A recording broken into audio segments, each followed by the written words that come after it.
100% passes! 100% passes!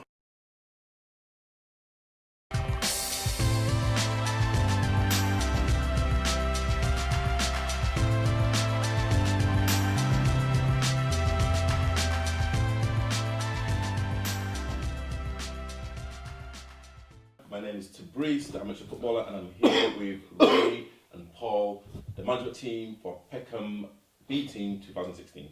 Peckham Vets B Team. Peckham Vets B Team. There you go. How are you guys doing? I'm good. I'm good. So I would like to say from the get-go that you guys do not know the questions that I'm going to ask you. No. So I want your candid responses. Whatever says goes. And I want to keep this unedited as much as possible. So again, I want you guys to be free with your with our conversation. So the first thing I would like to say is Wesley. He's announced his retirement. So can you talk about his contribution to the team? And like both of you. So. Wesley joined us at the beginning. He been a very interesting character throughout. Always gave his all. There's been a good keeper. This season, perhaps noticed he was been a little distracted, as opposed to last season. But nonetheless, once there, you can rely on him to give everything he's got, and he's made some saves at big times for us. So I don't know what you. Yeah, I second that. Yeah, very good goalkeeper. Always turns up. Good talking. Commands his box. Gives good direction to his defenders. Good guy to have around. And we'll miss him. Yeah, definitely miss him. But as we know, football is second to everything at the moment. It's second to family, and he just needs his body is getting on and wants to spend more time with his family, and you have to respect that. So he goes with our best wishes, and hopefully he'll still put his face in every now and then, come and support, on the line, and he'll always be welcome. And a question to both of you, and I'll let Paul start first. Can you sum up our season? Could do better. Yet again, let down by silly performances, lack of effort in those performances, and always playing catch up. Disappointed. Know they can do better. Know they can do much better.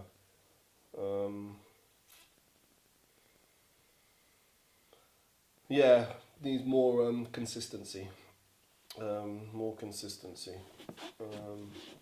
And being up for it every Saturday. I'll give it a C plus for the season. I'm very disappointed.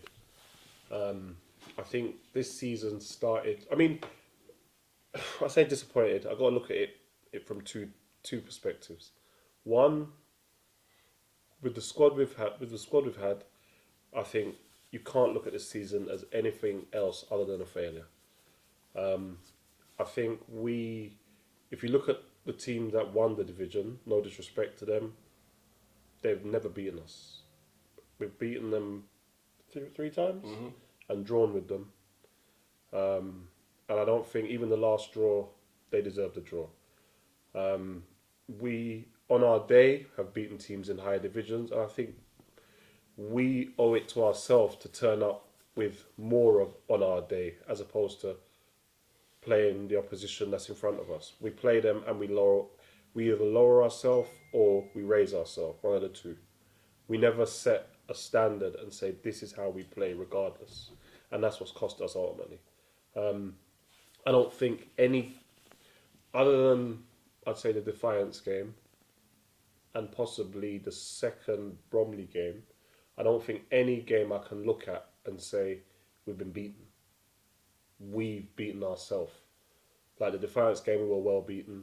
The second Bromley game, I think we were beat. They deserved the win. We tried too little, too late in that game. But other than that, the games against Clapham, embarrassing. The game against Danson, embarrassing. And if you look at the 6 points we dropped against Clapham, that wins us the league. So again, we've failed. Last season, we failed. This season, we failed.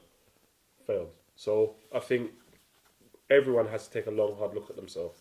It's not just been on the pitch that we lost it. We lost it through our own indiscipline. We lost it through our own lack of I don't know, discipline. We can't get to games on time. Sometimes you've got people strolling in 10 minutes before kickoff. All of these things contribute. All of them.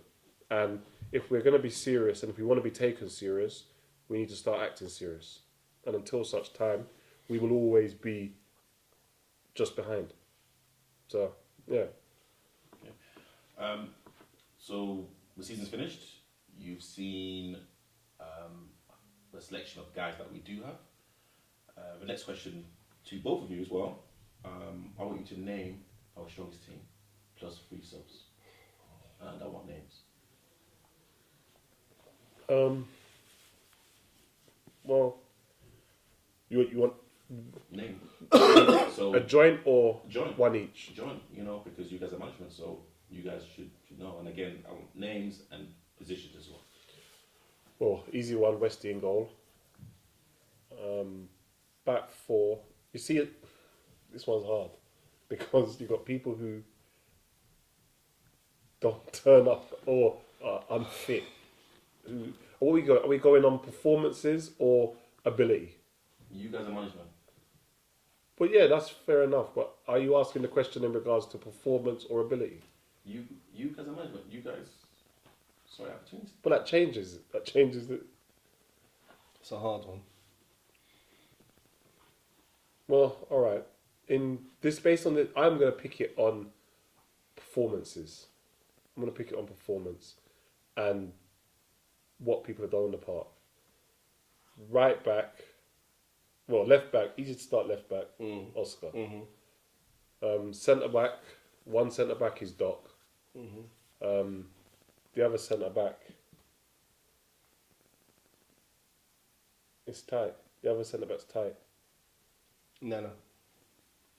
Go Nana. Even though he can't see a ball out. Nana. And even though he gets himself sent off. No. I like my Okay. centre backs to be aggressive. Just need a brain. Yeah, but then if you're talking about aggressive, you've got to look at the cameraman. Yeah, but he's never there. Well, this is it. But that's So let's count him out. He's never there. So okay. let's count him out. Okay, well, he's out. He's never there. He's out. So you can't pick a ghost. Okay, so Nana, right back. Last few games of the season, I think Eastie staked a claim.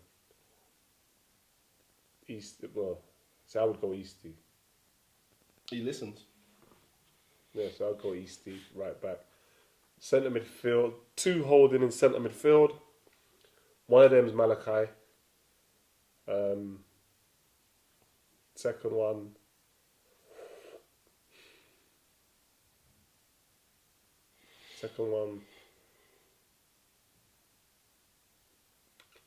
That's tight.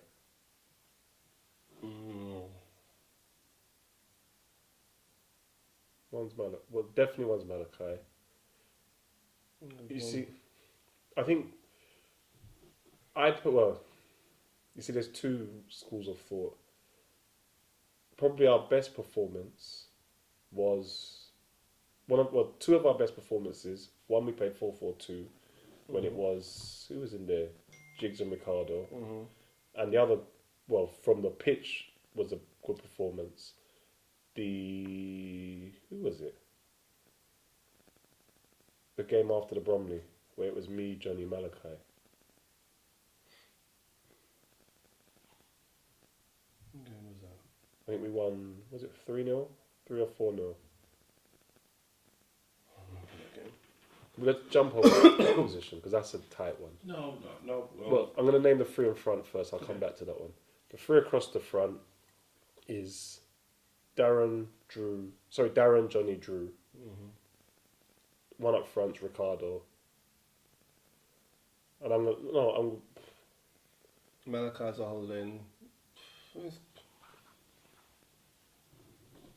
Jigs. I'm happy with that. Jigs. I'm happy with that. Jigs beside Malachi. Okay. So a question to Ray. Mm. And with that team, and let's kind of probably stick with the middle three, with Malachi, Jigs and Johnny. Mm-hmm. Do you think any of those players are playing in the wrong position? And the reason why I say this, correct me if I'm wrong, Jigs is a striker, or or he came to the club as a striker. Well, I was told he came as a centre midfielder. I've always known Jigs as a centre midfield. I've known him before he come Peckham, so I don't see Jigs as a centre forward. And Malachi, we have played in numerous positions. Because he can. He's played. Yeah, Malachi could play in goal if we needed him. He's that sort of player. Yeah, he's played 3 positions. Very talented. So, again, within that three, and again, this is my own personal view, is that Ray would probably be the only natural midfielder that could probably go in there and actually step in and actually do a job. So why don't you do it? Well, I think it's in regards to me, that was where my pause was. I don't think I've done enough over the course of the season to go into that team. If you pick it on ability, yes, I think I should be. But in terms of what was done on the pitch, I don't think I've done enough. Coming back, well, no, I suppose I probably admitted it before. At points this season, I've been worried about my knee injury. Probably use that as an excuse not to put myself in. As the seasons wore on, fitness issues have come up. And yeah, I think probably if I had it to do again, I would have just jumped straight in and just started playing. But yeah, I think for large parts of this season, I was overly concerned with my knee. Overly concerned, probably didn't admit it to myself until too late. But yeah, I think if I had it to do again, I would have played a lot more games. I'd have probably pushed myself and just said, well, let's see what happens. Question to Paul. What's worse, in your opinion? A player walking off the pitch or a player physically fighting another teammate? Very, very good question. Couldn't have come from you. It's a good question, that.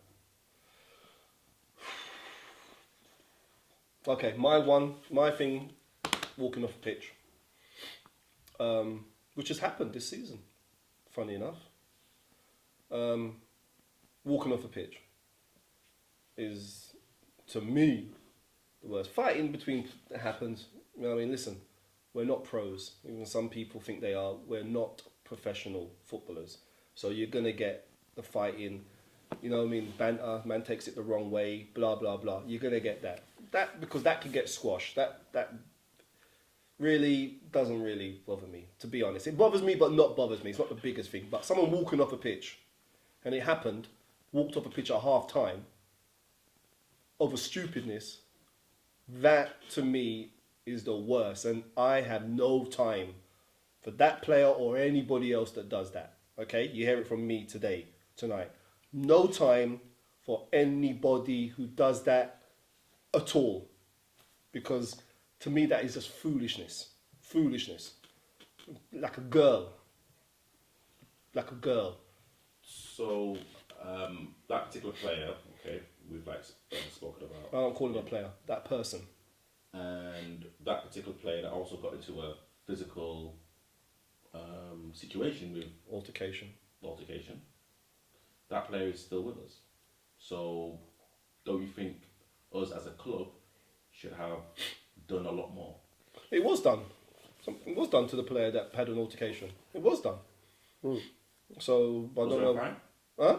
A fine? No, we didn't find. Oh, come on, we're not professionals. We don't put any money in his pocket. Yeah, we don't put no money in his pocket for him to fine. What are you going to fine? So you'd be fining people for coming late then? Yeah, Finding people who don't have socks? which will happen. You know what I mean? So, come on. We're not professionals. You know what I mean? So, no. Something did happen to that player. The thing is, I think, to jump in on the question, I think a lot's been made. Well, at the end of the day, where one thing you didn't mention in the question is the altercation happened in the dressing room. It's completely different if it happened out on the pitch. If it happens out on the pitch, that I deem a lot more serious than happening in the dressing room while being provoked.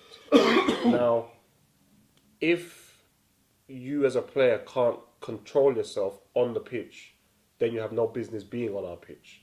And as I said, my reaction would have been a lot different had that have happened on the football pitch. But in the dressing room, I don't think we're the first, and I know for sure we won't be the last, where there's a physical altercation between two players in a dressing room. No way.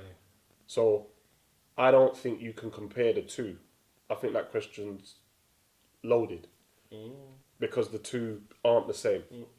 If a manager's talking to you, and forget even a manager, man to man, if I'm talking to you and you turn your back on me and just flip your hands and tell me to F off and carry on walking, you've disrespected the team, you've disrespected me as the manager, and most importantly, you've disrespected me as a man. So that's 3 separate levels that you've shown disrespect at. So no, I don't view them as the same. I view that as a lot worse. And if people can't understand that, I can quite easily explain it to them on any given day. If they don't understand that, what he's just explained, I can quite easily explain it. A question to both of you. Why doesn't management talk to individual players to talk about their weaknesses and how they improve? Actually, hold on. I want to go back one bit. I'm going to come back to that question. In regards to your last question, I'm going to expand as well. Because I don't know where the question come from, but I'm going to address the incident in regards to the walking off on the pitch. Now, my other issue with that whole scenario is you've done that, walked off the pitch, turn your back on me, F off, go back to the pitch. Sorry. I've waited, given you a day, tried to make contact. I don't hear anything back from you. I've tried on 3 separate occasions to make contact with you. Don't hear nothing from you. Then I get a message from the A team. He's going back. He's joining them. Now that to me is another disrespect. And that I view a lot more serious. Because that's outside of football. At the end of the day, at no time since I've been running this team and since I've had what I call sense, have I gone out of my way to show disrespect to somebody unless I've had real reason to do so. And today, I haven't heard the reason why or what was done that was so bad to warrant that level of disrespect. So I hope they watch this video and I hope because right now I'm not interested. They don't have to tell me. But if they're asking questions or they're confused, let them explain why that disrespect happened and let them deal with that first before they start firing questions out. That's just to deal with that. And that's me drawing my line in it because I'm finished with it. Situation's gone. It's done. Sorry. No problem. So in terms of why management don't talk to players about their weaknesses and how they can improve them. We do. How do you know that we don't? We do. I talk to individual players. On a weekly basis? Not on a weekly Not basis, weekly. but I talk to individual players. I spoke to you. I spoke to you on many occasions because you've got quite a lot of weaknesses. Yeah, but I've rang both of you. No, but I have actually spoken to you. Yeah, but like I Doesn't matter who rings who. No, but I initiated But the phone call. So in terms of how you guys can talk to me and address me, I don't take it personally. No. You shouldn't. It's Because not your job. No. Yeah, because again, I literally want to improve. Yeah. But do you do that with every single player? Not every single player. Players that I think need to, I speak to them. No, but I think every player I think I'm honest. needs to improve. No, I disagree. I think there are some players in the team. I mean, everybody personally can look at themselves and think, I can do better in that situation. But over the course of a season, I think there are some players who have maintained a standard level. Name names. Drew's for one. Darren, as much as he annoys me and drives me mad, he's performed at a consistent level. Johnny's another one. Frustrates the hell out of me. Can't get himself to games on time. And games that he hasn't started have been his fault. But he's another one. When he's on the pitch, performed at a consistent level. Westy, Doc is another one. Oscar, I think Oscar's had one bad game this season. Other than that, consistent level right the way through. When he can be focused and focus on his position and play his game, I think Donna's performed at a decent level. But when his mind is elsewhere and he wants to play other places, his form has dipped. But once he got himself back in that mindset, he's performed well. Malachi, he had a little dip after his injury, but again, performed at a consistent level. I'm trying to think who else. Daz is coming back now. Yeah, Daz listens. I've spoken to Daz a few times. He's listening. And He's coming back now. Yeah, he's Playing the way I like, form. playing the way I want him to play. So yeah, he's coming back. So, I think other than that, other players, yes, have needed speaking to, and we have done. I think the only person I haven't spoken to throughout the season, and it's been unusual, is probably Dean. Probably the only one I haven't spoken to. And he's another one. I think last season he was ever present. This season, been in, out, played with injuries, which hasn't helped him, and I think his form has suffered from it. You imagine there's 25 players in the squad? To ring 25 players each week is a lot of people to ring. And at the end of the day, like you did, all you got to do is pick up the phone. If you're not in the team, to me, you should be picking up the phone. If you're not playing, why am I not playing? That should be your first question. And then we can have a conversation on it. If I see you doing something wrong, then yeah, I'm going to pull you aside and say something to you. But for me, I would expect, if you're not in the team and you think you should be, you pick up your phone. Have a word. To sit down and make 25 phone calls is time consuming. I think both of you spoke about consistency and failure when I was speaking about Solar Power season. So this kind of is a nice segue into the next question for Paul. How many games have you managed this season? What do you mean? As in, how many games have you taken control? 3 games, I think. Ray's been away. 3 games. When Ray's on the pitch, I haven't got a clue, to be honest. I haven't got a clue. And within those games that you've managed, we haven't lost. Yeah, but that's nothing unusual. So It's Black Klopp you're talking to. yeah. So with that being said, why haven't you taken the reins a lot more and then let Ray either play or again being kind of consistent with the players that you've picked, the formation that you've played? Why haven't you been a lot more forceful? Listen, to like Ray to actually keep that same. Ray is the manager. Okay, I am just here as my capacity as someone who's won the National Vets Cup.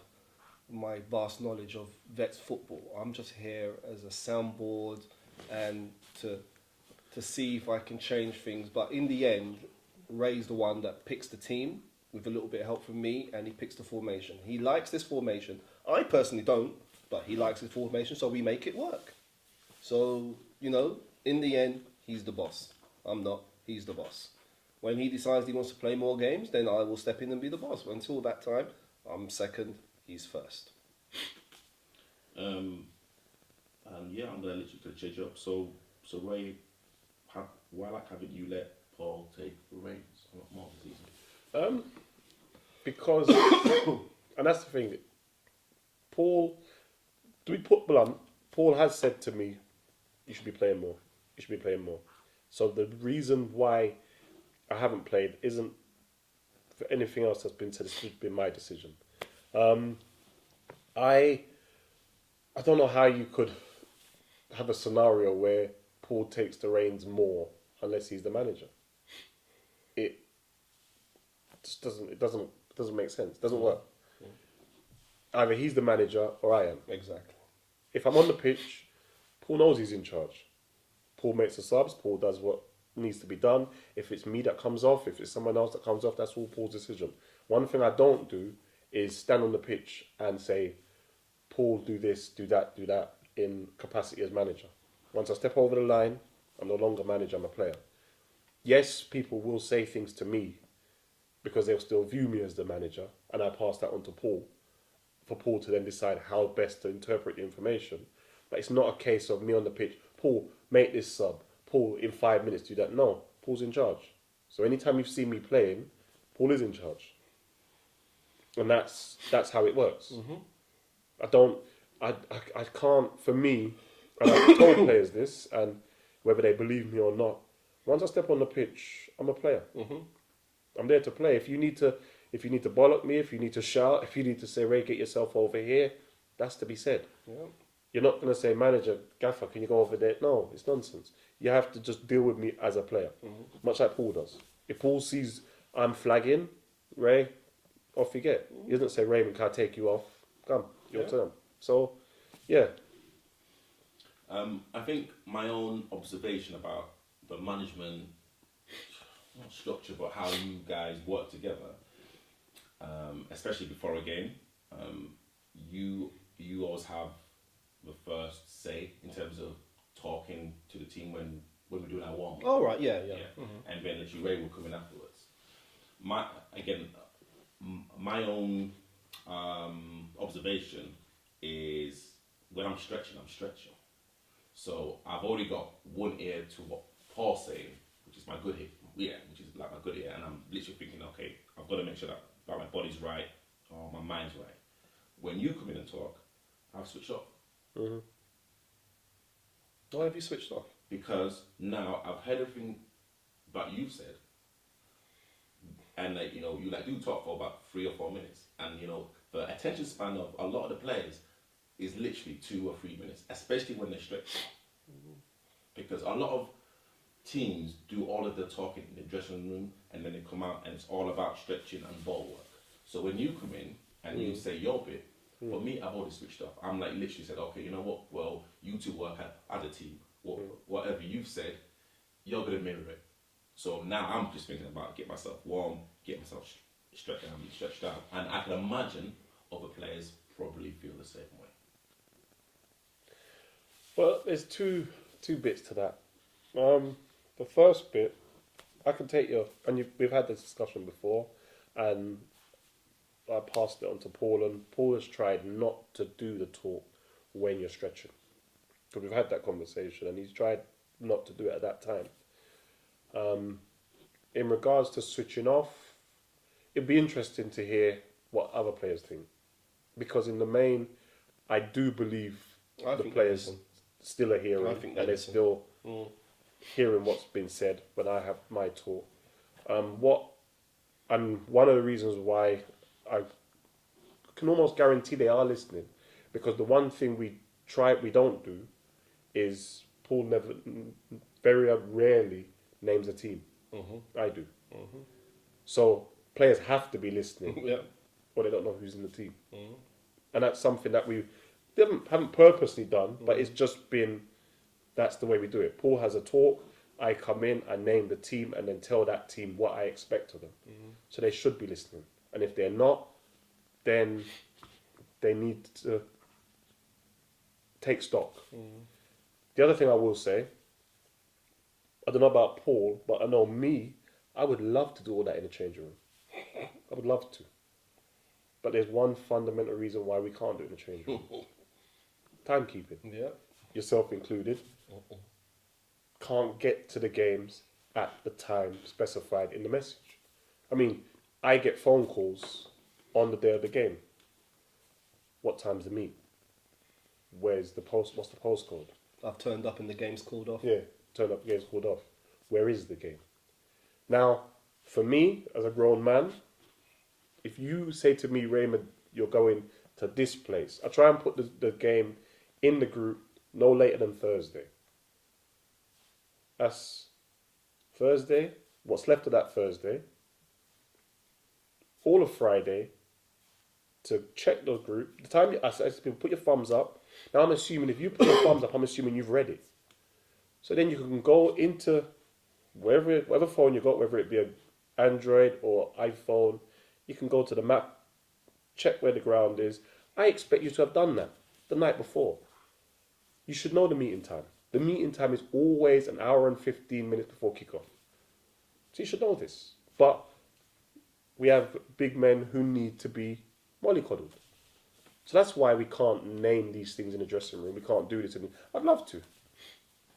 Get the team there on time, then things can change. Mm-hmm. A question for Paul. The Defiance game, and you guys briefly spoke about a game where we lost heavily. Mm. What did you learn about the team? As in, what did you learn about us? I knew, didn't learn anything. I knew before the game and after the game, never changed my opinion of the players that we've got, the squad that we've got. Very good players, all fighters. Okay, that game's out of my mind. That game was a freak game. It should never should have happened. And there was forces behind the scenes. That's the reason why that game happened. You know what I mean? First division playing was it fourth division side in a cup game? No. So I didn't learn anything. I know this team are fighters. They're football players. They love the game. And I know they were going to turn up the week after, and they did. And the week after that, and the week after that. Where some teams would have fallen away. Taking a beating like that would have fallen away. You know what I mean? I knew these guys, so didn't learn anything. But something that you must have learned is that at this present moment, our levels are not at Division 1 level. But I knew that before we stepped into the. I knew that before I stepped into my car to leave to go to the ground. I know how good Defiance are. I know how good we are. There's three divisions separating us, and there's a reason why there's 3 divisions separating us. So we didn't learn anything. Still back my boys in a fair fight. Okay.